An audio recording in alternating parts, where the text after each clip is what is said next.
Básicamente la capacitación se basa en lo que es negociación colectiva en el sector privado.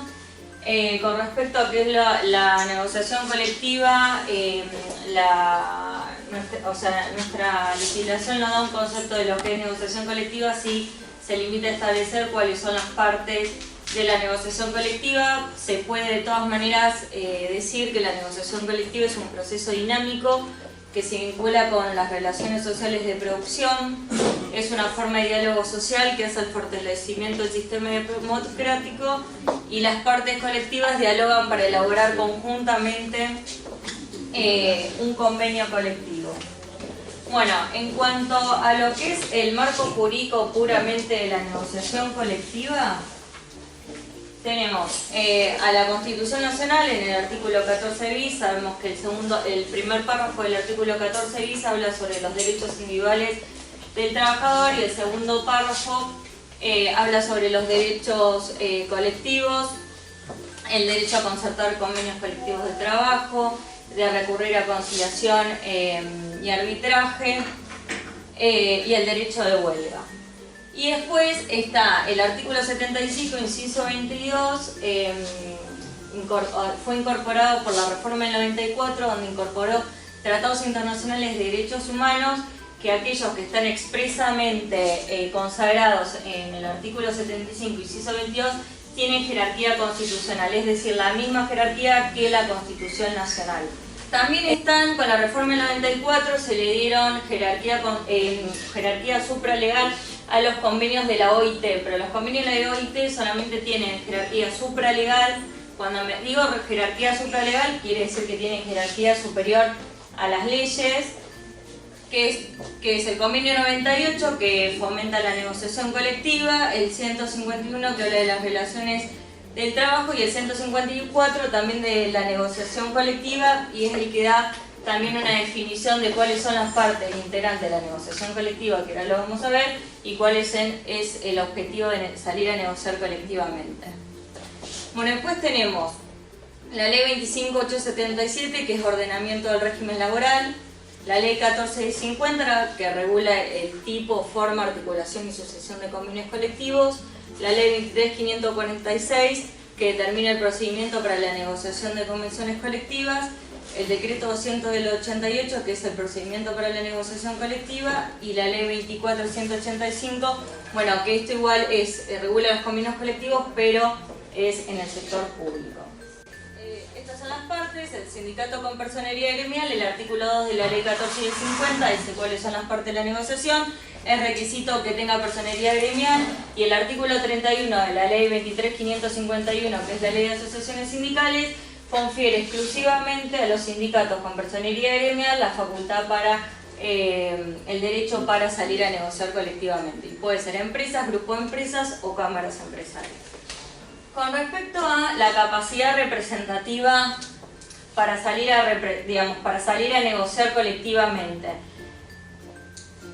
del sindicato la capacidad representativa surge de la personería gremial, que es únicamente otorgada por el Ministerio de Trabajo, y esa personería gremial que la otorga el Ministerio de Trabajo lo que va a determinar es el ámbito de aplicación personal y territorial que puede salir a negociar el sindicato. Bueno, con respecto a estábamos hablando donde surge la capacidad representativa del sindicato, y es de la personería gremial otorgada por el Ministerio del Trabajo. El Ministerio del Trabajo es el único que está autorizado a otorgar la personería gremial, y lo que limita el ámbito personal y territorial. Cuando yo me refiero a personal, es decir, a qué categoría de trabajadores se va a aplicar, y territorial, de qué ámbito va a ser. Ahora lo que yo después le voy a explicar el tipo de convenios que existen en cuanto al territorio y todo, pero se puede negociar dentro del ámbito que el Ministerio de Trabajo otorga a la personería gremial. Ahora, con respecto a la parte empresaria, que puede ser una empresa, grupo de empresas o cámara empresarial, tiene que acreditar la personería jurídica otorgada por la IGJ, y la capacidad representativa surge del estatuto o documento constitutivo. Bueno, con respecto al objetivo del convenio colectivo de trabajo, se sabe que lo que es lo primordial es regular las condiciones de trabajo. Ahora, no solamente la negociación colectiva se basa o sea, no solamente se negocian convenios colectivos de trabajo. Hoy por hoy la mayoría de lo que se sale a negociar son acuerdos salariales. Igual, de todas maneras, hay nuevos contenidos de negociación colectiva que se han incorporado últimamente.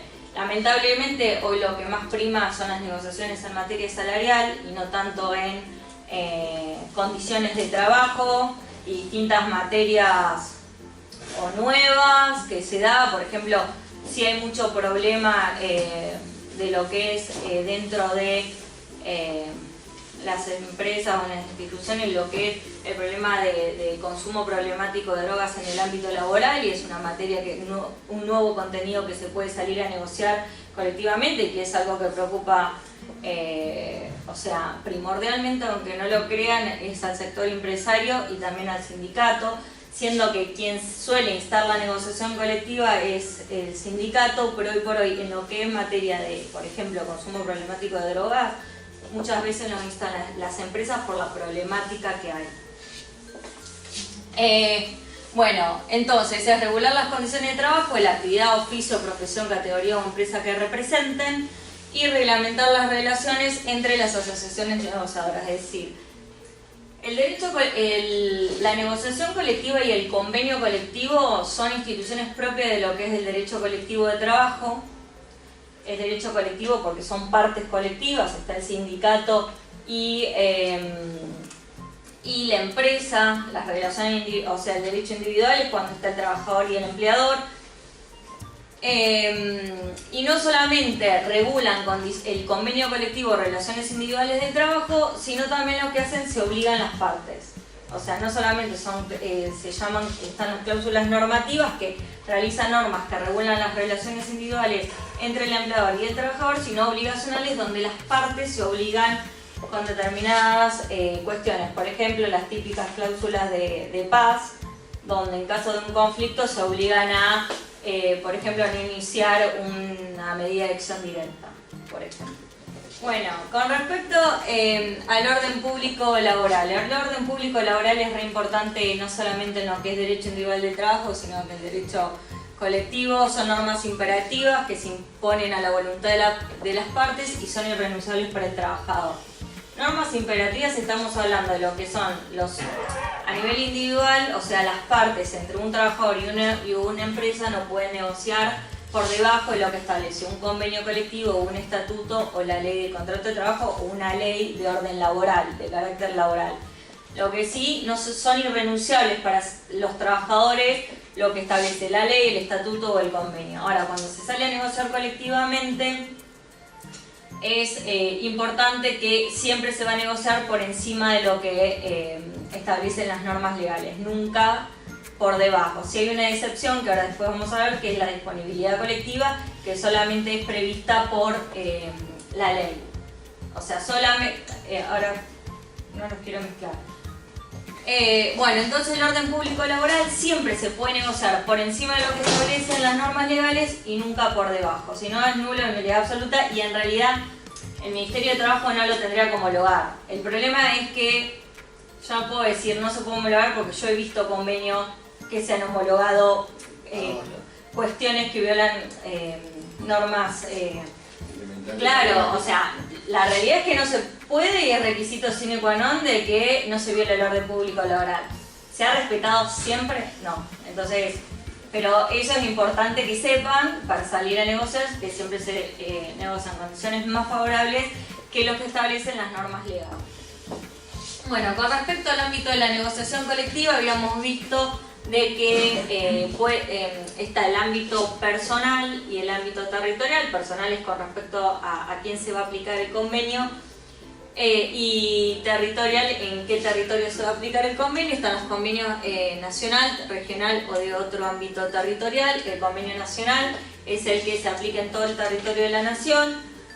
O sea, se convienen las partes colectivas, el sindicato y la parte empresaria, convienen aplicarlo, por ejemplo, en todo el territorio nacional. También está el regional, que las partes toman una porción determinada de territorio que consideran relevante por cuestiones económicas, sociales, climáticas, y pactan que se aplique el convenio en ese territorio por considerar relevante por X causa.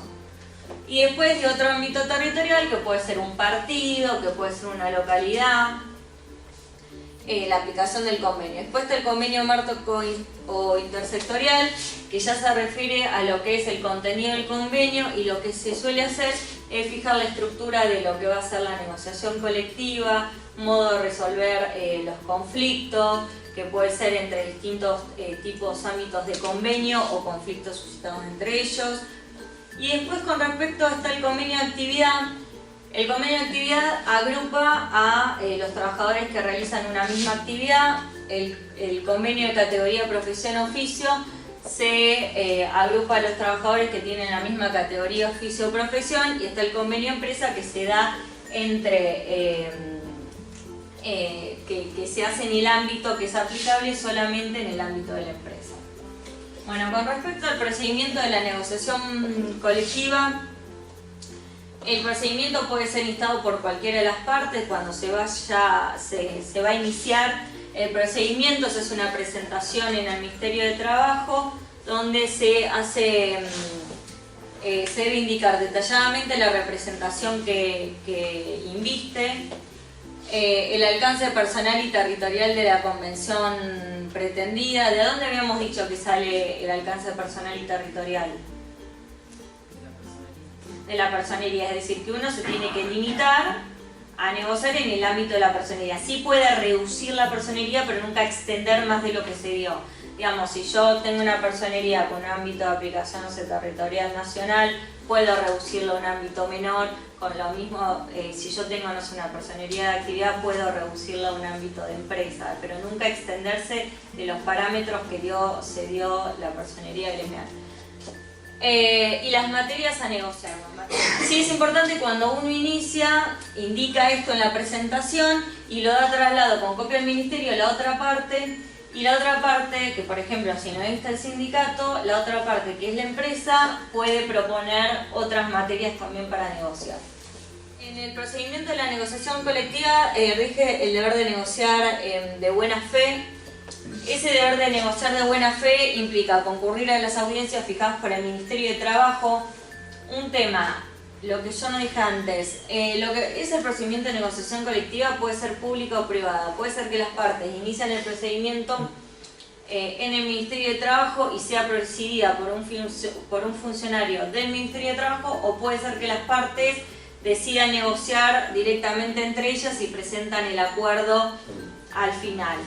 El tema que el principio de negociar de buena fe importa de concurrir a las audiencias cuando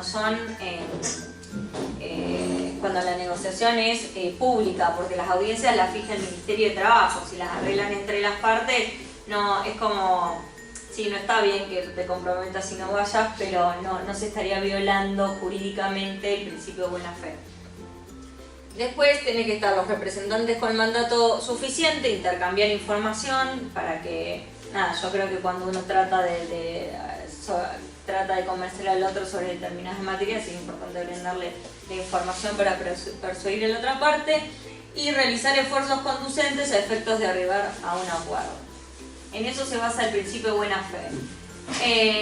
En el caso de que muchas veces pasa que la parte empresaria provoca dilaciones en la negociación o se rehúsa a negociar colectivamente, eso es considerado una práctica desleal y en ese caso se puede iniciar una acción judicial para que cese el comportamiento y hay multas por eso.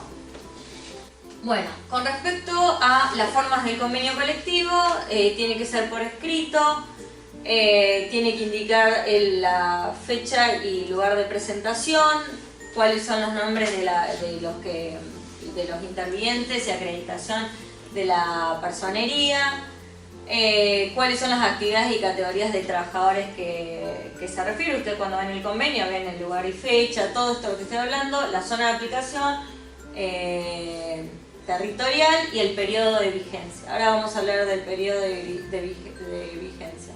Con respecto a los representantes sindicales, se tiene que respetar el cupo femenino, se va a integrar la comisión negociadora con la parte sindical y la parte empresarial.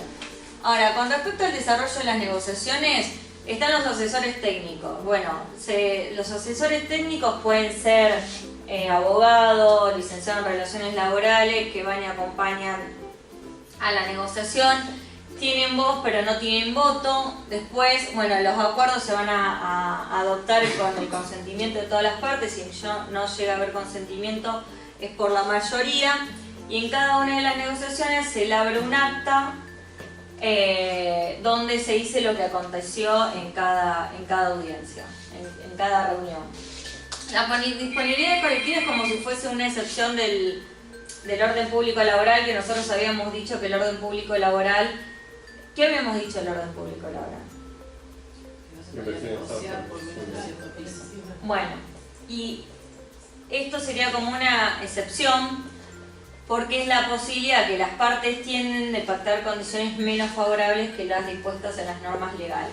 Por ejemplo, está el artículo 198 de la Ley de Contrato de Trabajo que expresamente permite que se reduzca la jornada, que la jornada legal es de 8 horas diarias o 48 horas semanales, y se permite reducir la jornada a 6 horas y sacar un promedio. Cuando se incorporó el tema de la jornada reducida, la idea era que se incrementaran los puestos de trabajo, o sea, que hacer dobles turnos, pero la verdad es que no fue así. Las comisiones paritarias de interpretación, es decir, las partes pactan, como dijimos, condiciones de trabajo, y como también están cuando se obligan las mismas partes, no solamente regulan las condiciones individuales de trabajo de los trabajadores y la empresa, sino también se obligan las mismas partes. Muchas veces puede suceder que haya problemas de interpretación del convenio. Entonces lo que se hace, como fue el caso de ustedes, es crear en la negociación colectiva la comisión paritaria, que esté integrado por igual número de representantes de trabajadores y empleadores, y que pueden ser creados en la negociación del convenio o se puede pedir con posterioridad.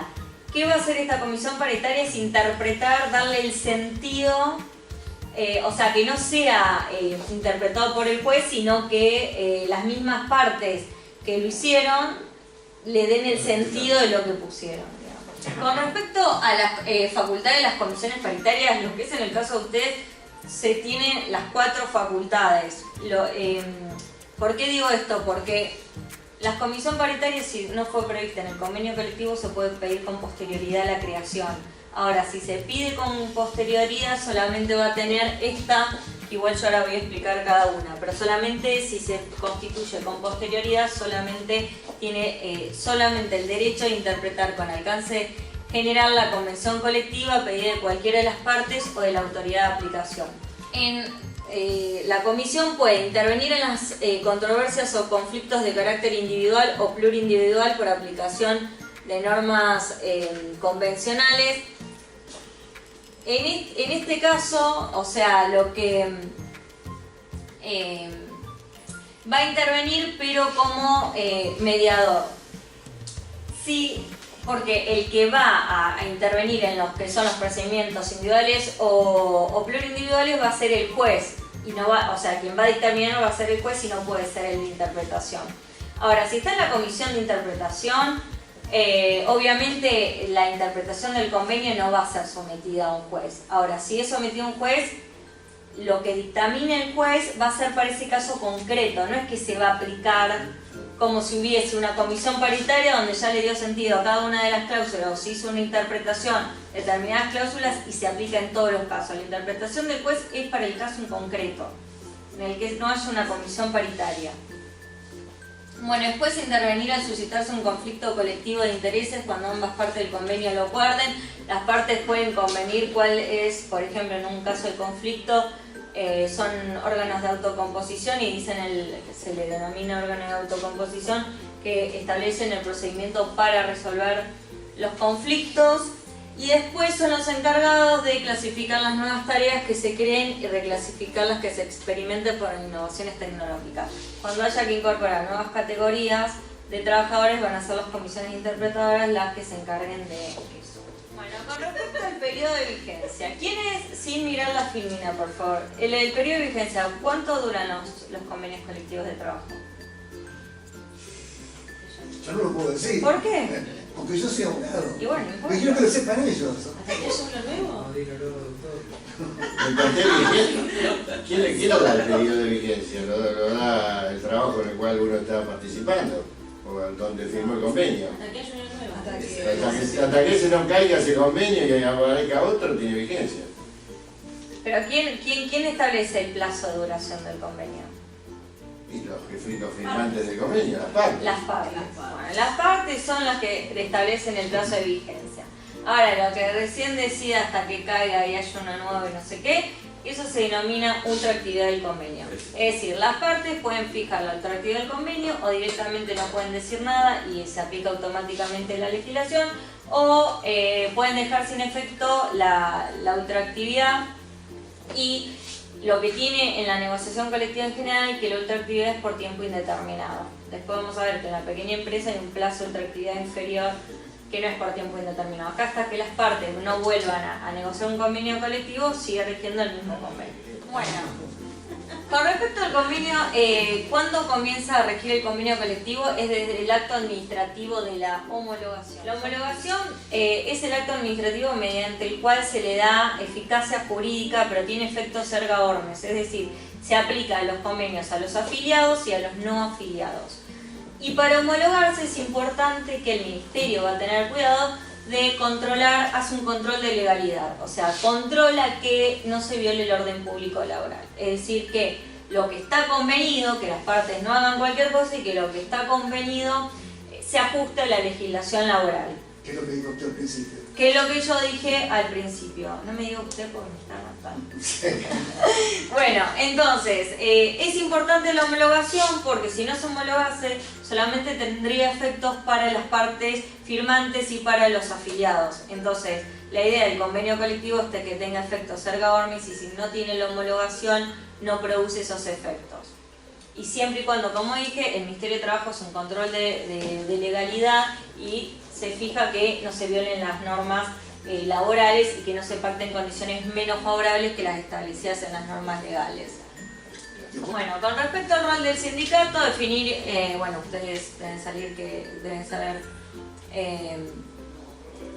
con respecto a cuáles son el rol del sindicato a la hora de la negociación, definir términos y condiciones para negociar, saber qué es lo que se quiere, porque si no se sabe lo que se quiere. Muchas veces, uno se ríe, pero muchas veces si no tenés bien en claro lo que querés, no puedes convencer a otras partes. Consenso en determinados temas, hay que tratar de ceder, o hay que decir, bueno, también en esto acepto esto y negociamos otro tema.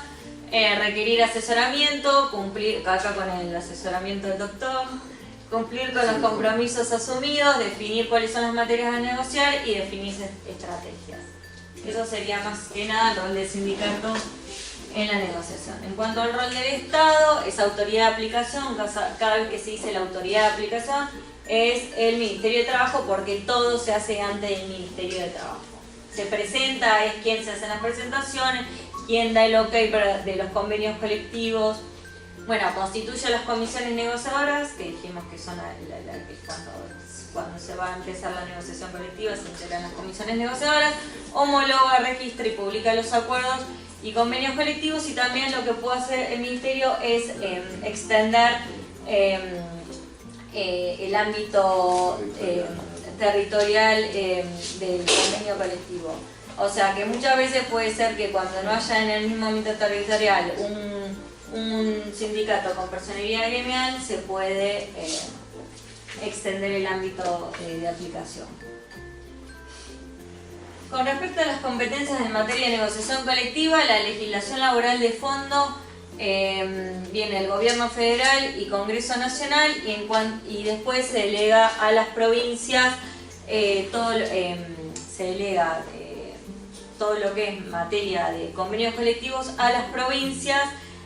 Los convenios colectivos de actividad privada destinados a aplicarse en el ámbito provincial según resulte de las representaciones que integran las respectivas unidades de negociación. Es decir, todas aquellas que se vayan a aplicar en el ámbito provincial y la capacidad representativa de las partes sea provincial, se va a intervenir el Ministerio de Trabajo provincial.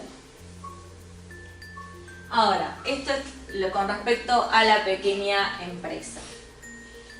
Se denomina pequeña empresa a aquella que no superen los 48 trabajadores. Ahora, por negociación colectiva se puede, superior al de la empresa, puede elevarse a 80 trabajadores. O sea, que se denomina pequeña empresa cuando haya hasta 48 trabajadores, pero si se hace un convenio colectivo en general y se incluye un capítulo de pequeña empresa, sí puede llegar a 80 trabajadores. Ahora, se encuentran excluidos los pasantes, no se pueden contar, digamos, dentro de la nómina para tildar de pequeña empresa, y la facturación anual tiene que ser menor a la cantidad que fija la Comisión Especial de Seguimiento. Como yo recién les dije, está el convenio específico para la pequeña empresa. Igual que en la negociación colectiva en general, el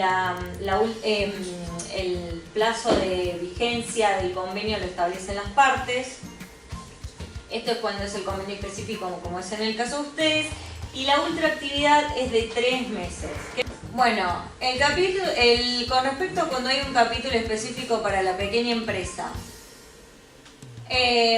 lo que va a hacer el Ministerio de Trabajo es ver, chequear ahora, digamos, para la homologación es el convenio colectivo general. Si no contiene un capítulo específico, se tiene que acreditar que hay un convenio de pequeña empresa. Porque si no hay un convenio de pequeña empresa, sí o sí tiene que tener un capítulo específico de pequeña empresa. Bueno, eso con respecto a la pequeña empresa, y después los procedimientos preventivos de crisis. Los requisitos es que cuando se quiera afectar por despido o suspensiones al 15% de los trabajadores en empresas de menos de 400 trabajadores, a más del 10% en empresas de entre 400 y 1000 trabajadores y a más del 5% en empresas de más de 1000 trabajadores. En este caso, como dijo, lo inició el PAMI. Muchas veces lo que pasa en el sector privado es que, a efectos de evitar el procedimiento preventivo de crisis, lo que hacen es despedir por tandas. ¿Quiénes pueden instar el procedimiento? En el caso de ustedes, el empleador puede ser el sindicato o el Ministerio de Trabajo de oficio cuando sepa que se van a producir despidos. Bueno, algo importante es que el inicio del procedimiento no habilita la procedencia de los despidos ni la aplicación de la indemnización reducida del 247. Es importante que cuando se hace el procedimiento de crisis, sin perjuicio de quien haya instado el procedimiento, el empleador no puede hacer efectivo ni los despidos ni las suspensiones mientras que se esté sustanciando el procedimiento. Y el sindicato no puede tomar ninguna medida de acción directa tampoco. Mientras que esté abierto el procedimiento, hasta que no se cierre, el sindicato no puede tomar ninguna acción directa, sino lo que va a hacer, el Ministerio va a intimar al sindicato para que cese, y si no cesa va a ser considerada ilegal la medida, con todas las consecuencias que ello trae aparejado, el tema de sueldo, por ejemplo, no prestar tareas o lo que sea. Y con respecto a la parte del empleador, si llega a suspender o despedir, va a tener que pagar los salarios caídos y reincorporar a las personas. Bueno, con respecto a la audiencia, si después el doctor quiere agregar algo de que se acuerda de cuando hicieron el procedimiento, desde que se hace la presentación, dentro de las 48 horas, el Ministerio da traslado a la otra parte, es decir, que la inició en este caso de ustedes, que fue iniciado por el sindicato, se le da a la otra parte traslado, y se fija una audiencia dentro de 5 días. Si en esa audiencia no hay un acuerdo, después el Ministerio va a examinar la procedencia de la solicitud. Y si lo considera procedente, hay un periodo de negociación que dura 10 días hábiles administrativos, y las materias que se van a tratar es el tema, ustedes querían reducir, se va a tratar la reducción del personal y cuánto es, cuánto es el personal que se quiere despedir o suspender. Después, si hay un acuerdo, se eleva al Ministerio y ese acuerdo se va a homologar dentro de los 10 días. El acuerdo de esto tiene la misma eficacia que la homologación de un convenio colectivo. Se le da validez, y obviamente que ese acuerdo no tiene que violar normas de orden público laboral. Y si no se llega a un acuerdo, se cierra el procedimiento. O sea, se cierra el procedimiento y después la empresa hará lo que quiera y el trabajador a nivel individual o el sindicato también.